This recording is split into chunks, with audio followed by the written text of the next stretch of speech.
Hey everyone, welcome to the Mobile User Acquisition Show. In the Mobile User Acquisition Show, we talk about how to use mobile user acquisition strategies to grow your app quickly and capital efficiently. The Mobile User Acquisition Show is presented by me, Shamant Rao, mobile growth leader and founder and CEO of the mobile growth consulting firm Rocketship HQ. Each episode includes strategies, tips, and pointers from the leading edge of mobile user acquisition that you can use to unlock tremendous growth for your app in a sustainable and capital efficient manner. Our guest today is Gina Kwong. Gina is the Senior User Acquisition Manager at Electronic Arts. Gina focuses on global growth for EA's mobile titles. She has great experience in creative testing, especially across channels. She is also among the few people that we know that has scaled titles to spending $100,000 a day, which is impressive. With the advent of Facebook's AAA campaigns, many marketers, including ourselves, including folks on our team, have been very skeptical about its efficacy for UA. Gina is among the very few marketers we know that advocates for using AAA, and she's also seen a lot of success in using AAA. Today, we are excited to feature Gina's insights as she takes us through her process of setting up campaigns, how they can be used to test creators, and really make them work and make them profitable, sustainable, and scalable. For a completely different perspective on Facebook AAA and a primer on how to make them work for you, we're thrilled to present this episode of the Mobile User Acquisition Show. I'm very excited to welcome Gina Kwong to the Mobile User Acquisition Show. Gina, welcome to the show. Thanks. I'm very excited to be here. Just chat about user acquisition, which is one of my favorite things. Absolutely. And you've been playing this game for a long time. And I'm excited to have you here, not only because of your experience in UA for many years, but also because you were among the first marketers to test AAA, and which is what we're going to speak about today. Among very many marketers that I've spoken to, I think there's been a lot of hesitation in going full steam ahead with AAA. And certainly when you and I chatted the last time, AAA is something you're very bullish on. It is something you've made work, which in my experience is relatively uncommon. So I'm excited to dive into your experience with AAA. And you were among the first people to test AAA when it was in its very early stages. So tell me about what it was like then. What were some of your early reservations? And what were your actual experiences in the early tests? Sure. So for AAA, which we all know as automated app ads, is very similar to the Google UAC product. Even Facebook says this, maybe not officially. And I have to say, for context, I was not the first very excited people to test UAC, because I was like, oh man, this is going to be a mistake on Google's part, taking control away from the UA marketers. And similarly, that's what AAA is, basically reducing the levers that you can pull as a marketer to just a few things. You can only really choose geo and language, and maybe now this one part where you can exclude people. We can talk about it later, where how effective or ineffective it is from what we've seen. So I was actually really excited to test this product because at the time I was working on a title that had not been successful really on a lot of lookalike audiences. And so this product felt like a very fast and efficient way in testing an audience. And yes, I was one of the first marketers to test in it when it was still in its beta. And it was really exciting because we went from really spending very low daily budget to tens of thousands a day. And we saw really good results. And that's usually where we increase budget, optimize where needed, etc. Yeah. And it sounds like because you had this title where lookalikes were not working, you were like, look, let's just try this. And it just took off. Right? Would love to dive into aspects that did make it work, and we will get into many of those. But I would say one challenge that many folks see with AAA is that you can't get creative-wise metrics in your MMP. You can't even get cost per unique purchaser or payer within the Facebook ads interface because it just says cost per total purchaser if that's what you're optimizing for. Given those limitations, A, how do you evaluate creative performance, and how do you detect creative saturation? Mhm. Yes, that was one of the big frustrations because, as we all know, with Facebook and UA marketing in general, creative is one of the bigger levers nowadays, right? Especially when the big channels now are automating all of these different ad products that you can market on.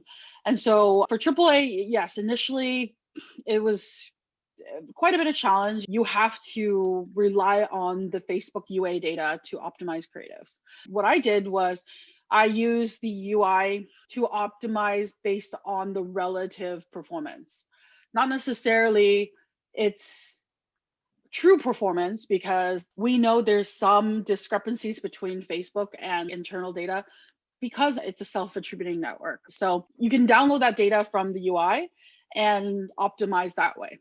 Now, there are some updates on the Facebook API where you can pull this data via the API directly. I don't know how successful that is currently because we have done that before, but I hadn't been able to see it internally in the data in my previous roles. So we are still optimizing based on the UI data. So it's possible to do so, but it is much more challenging where you can't readily pull it via an MMP or Yeah. maybe even through the API. I don't know how successful that is, but I believe that is something that a lot of marketers have brought to Facebook's attention. And I hope that they hear us because this is just like any ad product. It should be something that they could update. Sure, sure. And in cases like this, if you're looking at relative performance, do you find it's a good barometer of creative saturation? Because again, if you're optimizing for purchases, that's a lot of purchases you have to see before you notice that a creative is tanking. Sure. Just to take a step back to answer that question, actually, because there used to be in the beginning when it first started, the product was available, you could actually add in 100 creatives. That was the pitch that Facebook sold. And now it's been reduced to 50 because I believe they realized that, from my inference, that 100 is too many. It's not really necessary. I mean, we would love to think that, hey, we add in 100 creatives and it's just all going to have its chance and you don't have to worry about it, or creatives will not get fatigued as often, things like that. But in reality, only 10 to 15 creatives really ever get a chance to spend. And as you said, getting that number enough purchases, conversions a day in order for Facebook to be able to utilize that creative effectively, or have enough data to say, hey, this is a winner. Should we keep this? So to answer your question, and maybe peripherally, I think that while it's nice to have all of these creatives in there and max it out to 50, I actually have seen that having more creatives could potentially lower the performance of your campaign, because Facebook is trying to actively test the new or different creatives that are in the campaign, with the caveat that of course they'll still serve your highest performing creative. But I think that having the optimal, from what you can see for your campaigns, the optimal number of creatives in there and refresh it that way with that number of creatives is much more effective in getting the best performance out of AAA. So I can't tell you exactly how many that would be. I think that generally 10 to 15 will perform very well. And then over time, Facebook will pull some of your mid-range creatives and serve it. And sometimes you'll see that a creative that has been running for a month or two will all of a sudden be your highest spending. So that's why I see that Facebook will try to actively find new creatives that will perform and give you the higher CTR over time. But having so many just really means that you'll see a whole bunch of creatives at the bottom where it spends $100, $50 here and there, and it adds up and they just do not give you any return. Right. So there's can be a long tail that's completely ineffective. Yep. And from that perspective, you're suggesting it just makes sense to restrict yourself to maybe 10 or 15 ad creators. So you have a more of a focused approach to running and testing creators in there. For me, like from the titles that I have run, I see 20 to 25 being like the most optimal number of creatives, and you refresh those as soon as see 1 or 2 weeks where they're just not spending. It's time to Sure, pause them out and add in new creatives. And sure, I'm always a big proponent of AAA being a fairly effective way to test your creatives, because it's the sure. fastest way. Facebook is then going to tell you that, with all these creatives, I'm going to serve these. And like Hmm. a lot of these other ones will not have a chance at all. It's I find that to be very effective, and I've been Hmm. pushing that, and Sure, we're still sure, working on creative testing. Yep. sure. Out of curiosity, when you say that's the fastest way to test, uh, do you find the testing process or the velocity of getting results to be stronger than just a normal broad campaign or a lookalike campaign? Well, I do not recommend testing, like testing creatives and really just kind of lookalike campaigns in general. I mean, Sure, that's a separate issue, right? Now, traditionally, I mean, everybody has a certain way of testing their creatives because they know their product best. I have seen that advertisers will kind of put in, new creatives in their business as usual campaigns, which I don't recommend because that will sure, disrupt um, your BAU campaigns.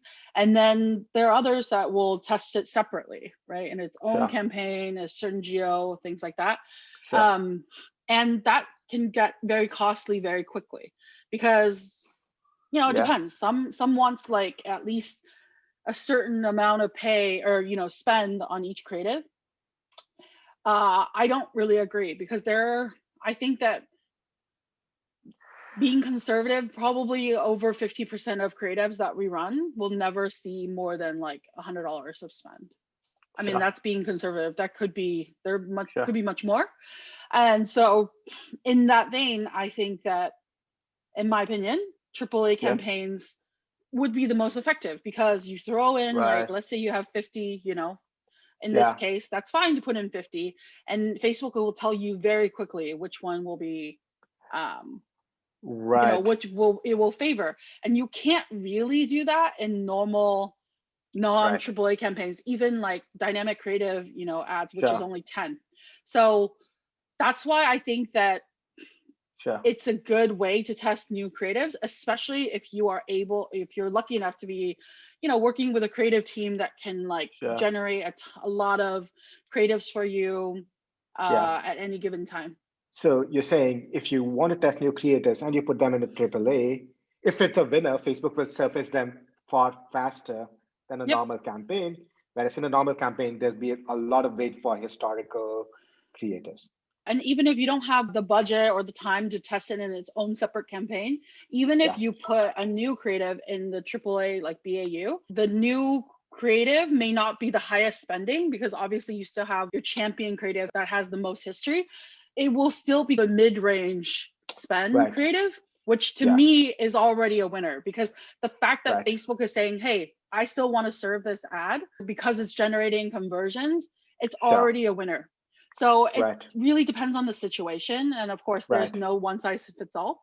But Certainly. these are the Certainly. observations that I've seen across the many different titles that I've worked on. Certainly, certainly, certainly. I think that's insightful to notice at this point of time. There's lesser bias towards historical winners on AAA, right? And that's helpful in just getting new winners out sooner than later. Great. To switch gears a bit, something that a lot of marketers question around AAA is that you have one geo language optimization combination. You can only have Mhm. that. And a lot of marketers like me worry that with one geo language optimization combination, we're putting all our eggs in one basket. Let's just say US English value optimization. You're running AAA there, and the campaign starts to drop in performance. Mhm. That's a huge hit to your overall UA operations. So that's a reservation that I have, that many people I have spoken to have. How do you think about this risk and mitigating this? Yeah, that's definitely a very understandable concern. I have definitely seen titles that have been run by my teammates on other titles that have basically all the campaigns on AAA VO, value optimization. And you're right, that makes me very nervous when you see one type of test, because anytime there's a bug, when you see issues, which we've definitely seen before. So I think that the Facebook team know that, because that's why there are other types of optimizations, AEO or MAI plus purchase, which I've seen work in certain cases. And I don't recommend running AAA only. I think a combination of lookalike campaigns and AAA campaigns. I mean, it really depends on where the product is and its stage of life. If it's a newer product, AAA would be really interesting because you're going to get a whole lot of installs in the beginning to feed the system, the Facebook algorithm, to understand where the niche groups would be, which in turn, I believe, would make the lookalike campaigns likely more effective. But you can run more than one geo now per AAA campaign. Actually, what's really funny, because even during its beta, they're like, hey, we can only run one geo. I'm like, but I'm running 3 geos in there. I may have found some sort of loophole that they had, perhaps. And I find that country clustering is really effective, especially for smaller countries, regions that may have similar performance, which is really nice to be able to also test all that very quickly, which AAA does give you that. I think it's just trying to understand where your product would perform well, and it will give you results fairly quickly. Yeah. So what I'm hearing you say is, if all you're doing is running AAA, yes, that can be risky. So you really need to mitigate that risk by running lookalikes or AEO alongside AAA. And from what you're saying, look, if you're running US value, keep that as some percentage of your spend. That's not 100%. Yeah, I think performance marketers already do that from before AAA, where we run whichever campaigns will give you the best return or which best KPI. Because what's to say that, hey, lookalike campaigns isn't going to give you lower performance than AAA? Well, in that case, then you run AAA campaigns until it does not give you the best performance, and then you continue testing. Sure. Facebook's guidance seems to have been that if you run AAA, don't run anything else to minimize audience overlap. It sounds like you're saying just run the rest because otherwise it's just too risky. Yeah. I think that unless you're really running tens of thousands of dollars a day, the overlap, yes, of course it's there. With the wide net that AAA casts, it's possible. But Facebook does have tools that can tell you how much it overlaps. And you will have to decide for your own product whether that's acceptable, or maybe it is acceptable if you run both, and it will still give you the ROAS or high KPIs that you're looking for. That is the due diligence that we have to do, because these are the tools that we're being provided, and we still have to see if this is too good to be true. Absolutely. And speaking of mitigating risk, another risk that a lot of marketers see is in events that an app or a product is relatively veil driven and has very high cost per unique purchase. Let's just say it's over $100. And a reservation that a lot of marketers have is, look, the learning phase can be just very risky in AAA because you have 20, 25 creators that need to learn. You have to spend at least a couple $1,000s to get a clear read, is this working or not? How do you recommend thinking about AAA in a context like this, where the cost per purchaser or the CPA is very high? Sure. So I think there are a couple ways to attack this problem and put a strategy down on how to actually launch AAA campaigns in these type of ad products.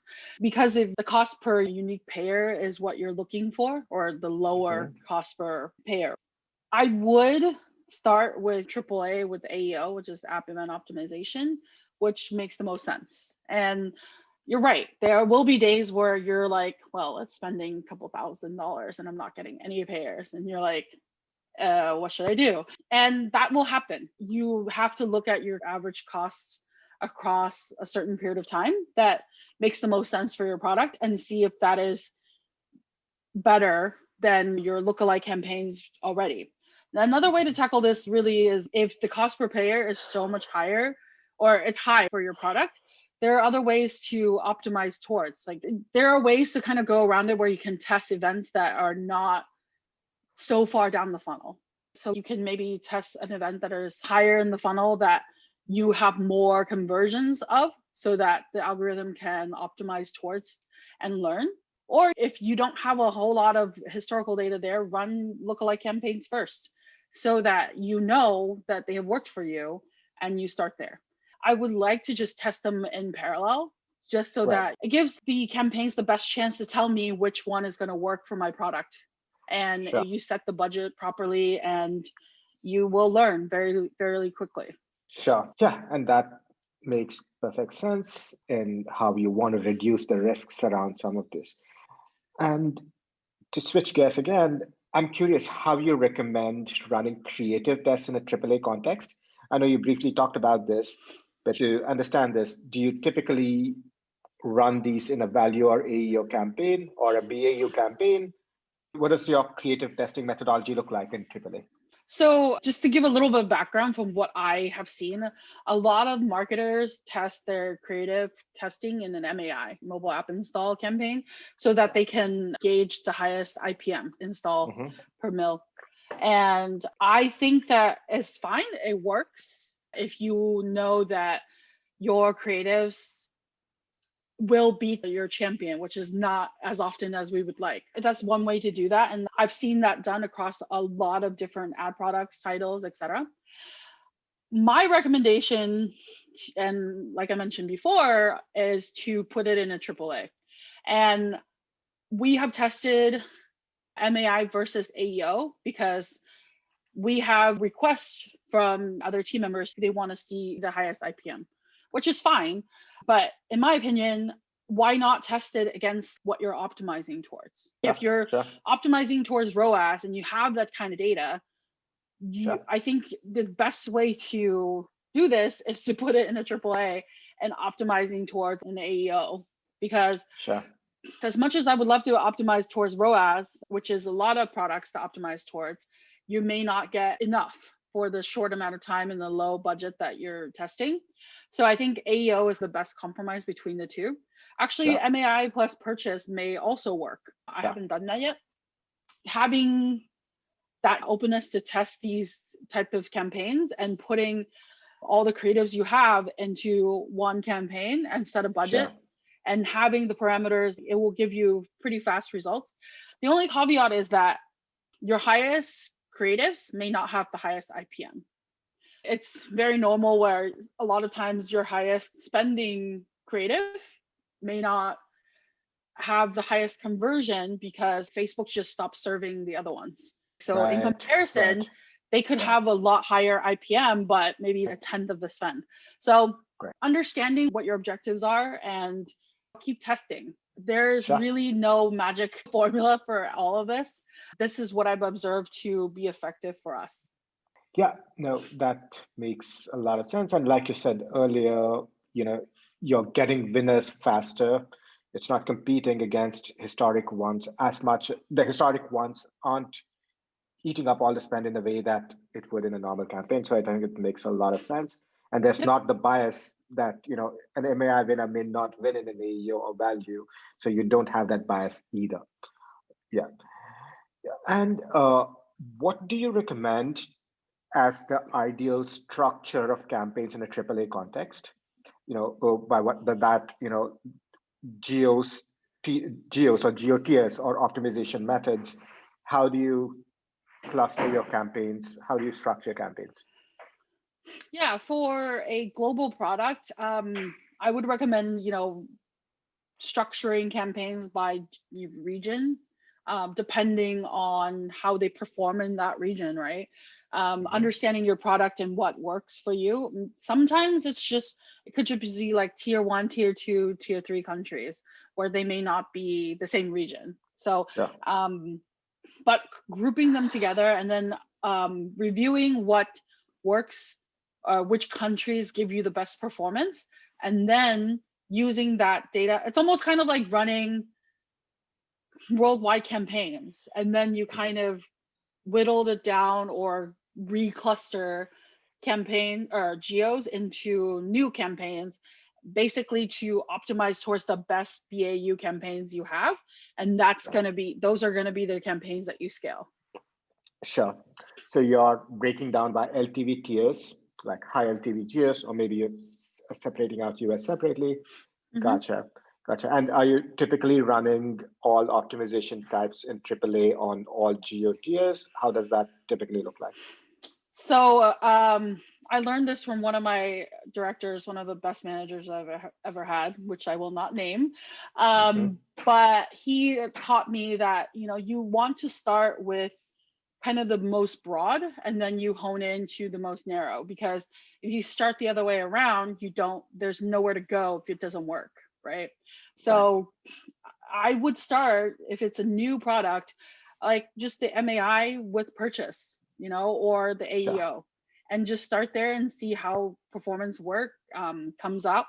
And if there are certain regions that are not working, you can go to VO or recluster the different geos together. So there are a lot of ways to kind of tackle this problem, but that's how I like to think about this type of problem, because that way it's very kind of systematic that you have tested everything, because otherwise there may be missed opportunities if you don't kind of structure it that way in the beginning. Yeah, that makes sense. And one reservation that advertisers have is that you can't have any sort of user exclusion in AAA. So you might get younger users or users who already use the app. And I know Facebook says, oh, we will exclude last 90-day installers. Mm-hmm. But it's my experience that isn't fully accurate. We do see somewhat more recent installers. So how do you account for this dynamic that, look, there just might be your past installers coming in?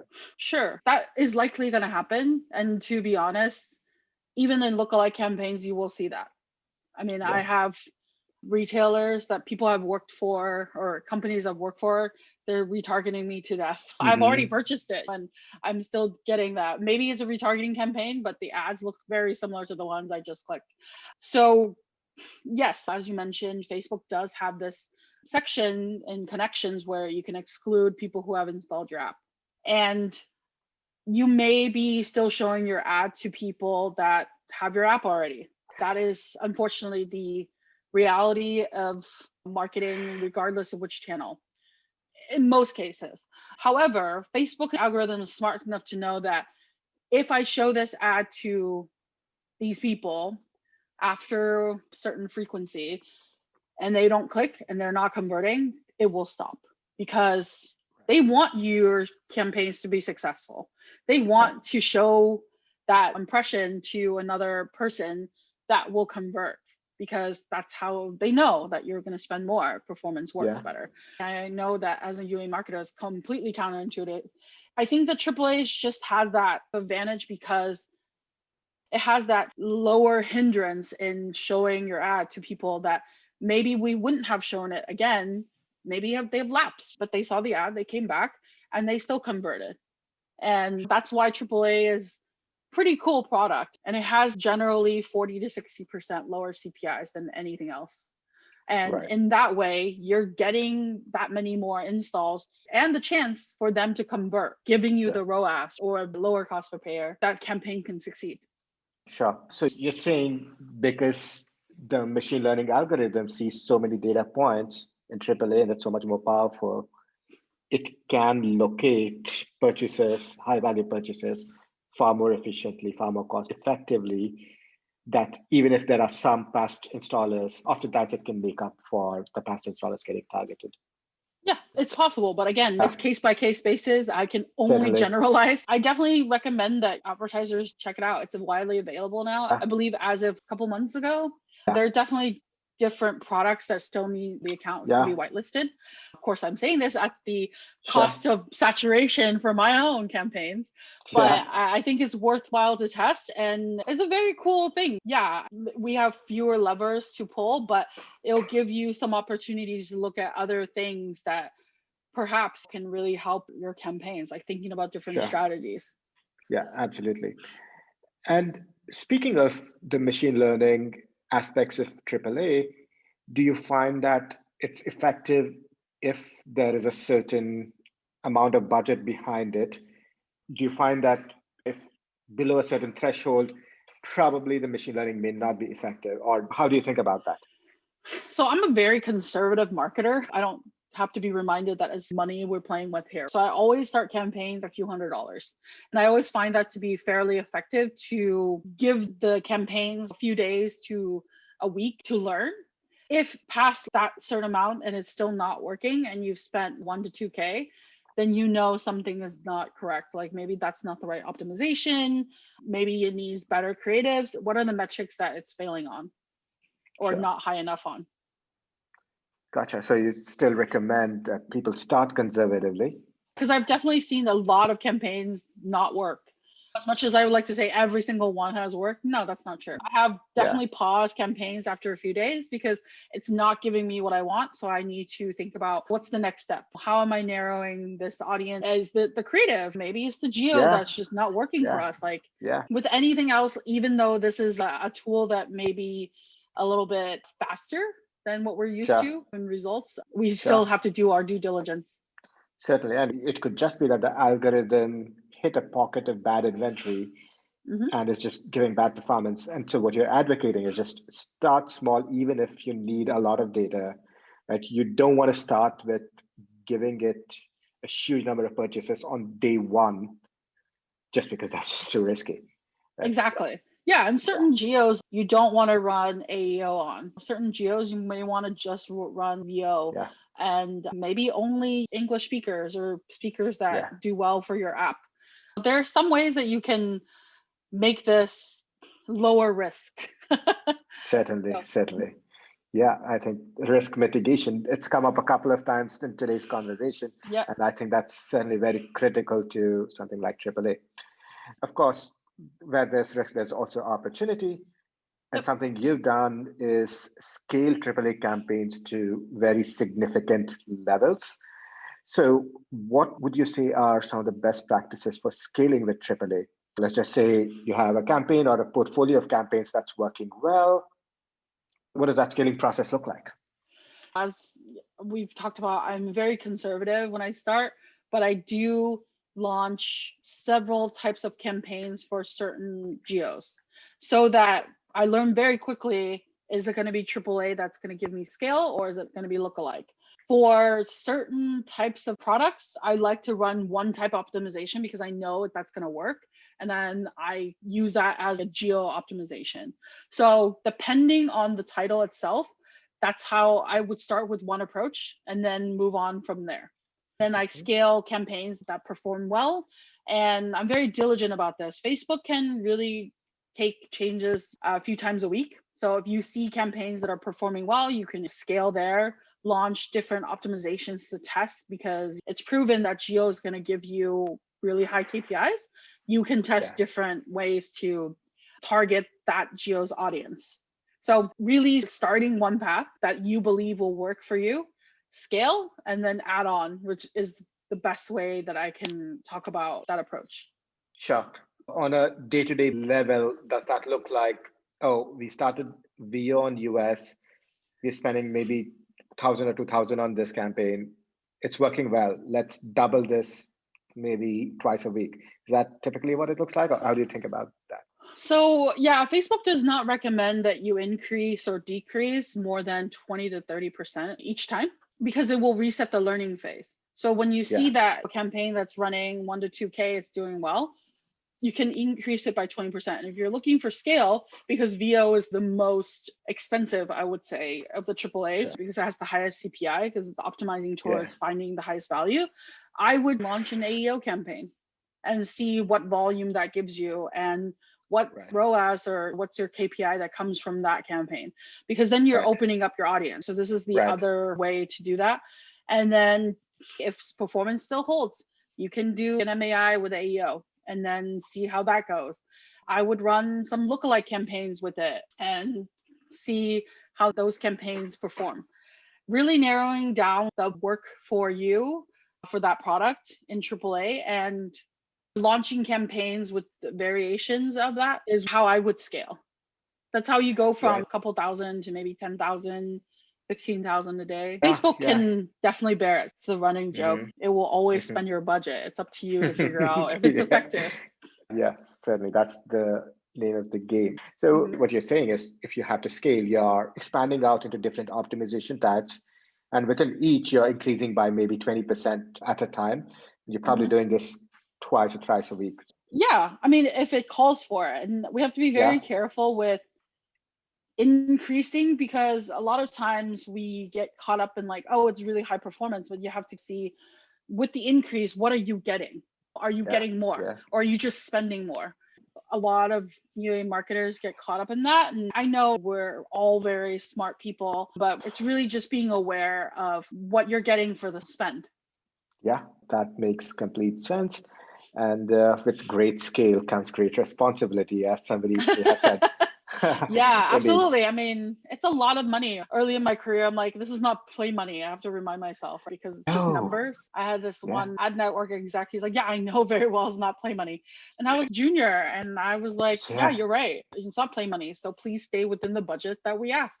I'm always very conscientious of that. And that's why I'm very conservative, because until I certainly. can prove that performance is working, I will not scale. And maybe I don't scale as fast as I should or I could, Sure. but I'm very conservative in seeing how the numbers bake out, because when it's spent, you can't take it back. And at that Yeah, levels for yeah, the companies that I work for, I have a responsibility to make sure that it all backs out. You can't really yeah, just hope a lot of times. I think I'm definitely preaching to the choir to your certainly, listeners, because I'm sure certainly. everybody's had that experience. That's why I'm very cautious with these new betas. I'm always really excited to test them, but I'm Yeah, also very cautious. yeah, certainly. One has to be very prudent.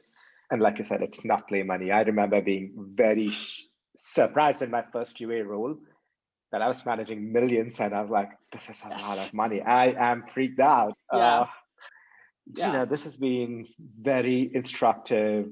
I've certainly taken a ton of notes and I've certainly learned a whole lot. For what it's worth, a few weeks ago, we released an episode called "This Is Why AAA Isn't Working," and that's exactly why I wanted to speak with you, because you have made it work. You know, I believe it too. There are certain titles or certain types of products this probably won't work, Yeah, because it really depends on your product. And I absolutely. think that we as marketers cannot be closed off to these type of things, Yeah, because I've seen it work and I don't want to apply to everything. I will test it. If it doesn't work, I'm going to just turn it off.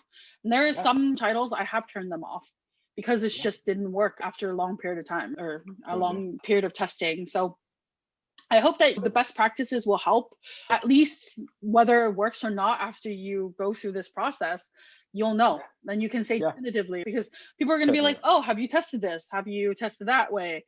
You'll be like, yes, I have. Here's my Absolutely. documentation.